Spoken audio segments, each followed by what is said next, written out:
ரேவதி, அந்த பட்டாசு ஆலையில மொத்தமா எத்தனை தொழிலாளர்கள் பணியாற்றி இருந்தாங்க? 20 பேர் உடல் சிதறி பலியாக இருக்கக்கூடிய நிலையில மீதம் இருப்பவர்களோட நிலை என்ன? காயமடைந்தவர்கள் மருத்துவமனைக்கு அழைத்து செல்லப்பட்டு விட்டாங்களா? அந்த தீயை அணைக்கும் பணி எந்த அளவுக்கு தற்போது வரை நடைபெற்று வருது?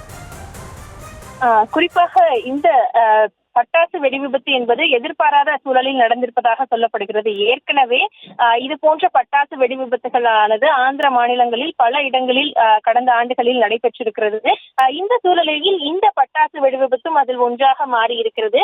கிட்டத்தட்ட அந்த தொழிற்சாலையை பொறுத்தவரை சூரியஸ்ரீ என்ற பெயரில் இயங்கி வந்திருக்கக்கூடிய நிலையில் இந்த தொழிற்சாலையில் 35க்கும் மேற்பட்ட தொழிலாளர்கள் பணியில் இருந்ததாக சொல்லப்படுகிறார்கள்.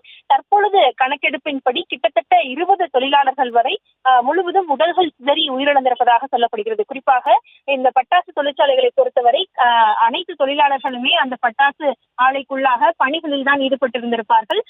ஒரு பட்டாசில் ஏற்படக்கூடிய அந்த சிறிய நெருப்பு பொறி கூட அனைத்து பட்டாசுகளுக்கும் அடுத்தடுத்து பரவி மிகப்பெரிய ஒரு சேதத்தை ஏற்படுத்துவதற்கான சூழல் இருக்கும். அப்படி இருக்கக்கூடிய நிலையில் லேசாக பற்றிய தீ இது போன்று பரவியதா அல்லது மிகப்பெரிய அளவில் இது தொடக்கத்திலேயே ஏற்பட்டதா என்று ஒரு கேள்வி இருக்கிறது. தற்பொழுது வரை இந்த தீ பற்றுவதற்கான காரணம் என்ன என்பது கண்டறியப்படாவிட்டாலும் கூட இது மிகப்பெரிய சேதத்தை ஏற்படுத்தி இருக்கிறது. கிட்டத்தட்ட இந்த தொழிற்சாலை முழுவதுமே பெரிய அளவில் சேதமடைந்திருப்பதாகவும் தெரிவிக்கப்பட்டிருக்கிறது. இருப்புக்காக, அதாவது இந்த பட்டாசுகள் பலவும் தயாரிக்கப்பட்டு அங்கு ஸ்டோர் செய்து வைக்கப்பட்டிருக்கும். அவையும் மொத்தமாக வெடித்து சிதறியதன் காரணமாக அங்கு பணியில் இருந்த தொழிலாளர்கள் பலரும் மிகப்பெரிய இது சேதத்திற்கு உள்ளாகி இருக்கிறார்கள். கிட்டத்தட்ட 20 பேரின் உயிர் இழந்திருக்கிறது.